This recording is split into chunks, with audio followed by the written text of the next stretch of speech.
So you mentioned like that you were, I don't know, ashamed of 90% of the job you had to do here. What was these 90%? This. I was on a patrol that escorted the engineers who sealed up the doors of these families here so they cannot go out to the street because the Yehuda Street, the road where we are now, is a sterile road. Palestinians cannot step a foot here. And Palestinian families who live on this road, their front door is welded shut. And for them, getting in and out of the house is climbing on the roof, taking a ladder and a back way into the old city. But this is Palestinian territory. Yeah, this is occupied territories, yeah. Even the most right-wing government in Israel's history, which is the current government, never annexed Hebron. Yeah?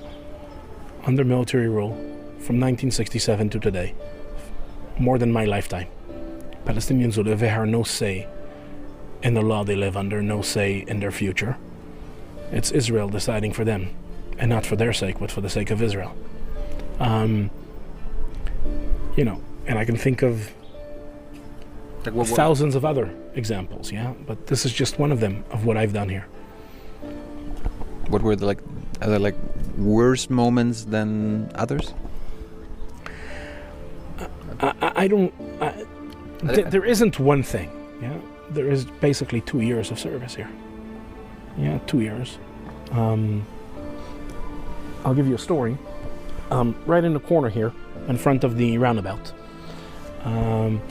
This is one of the first days or weeks that I'm here in Hebron.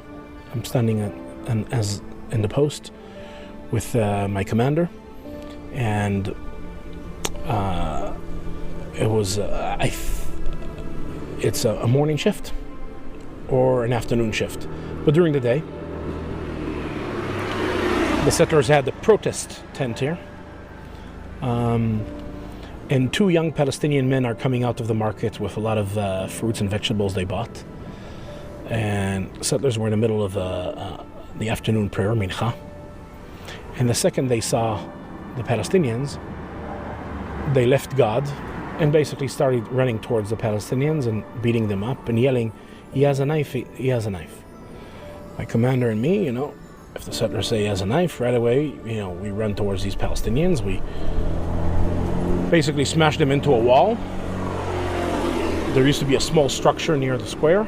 It's demolished by now. And we start to physically check them.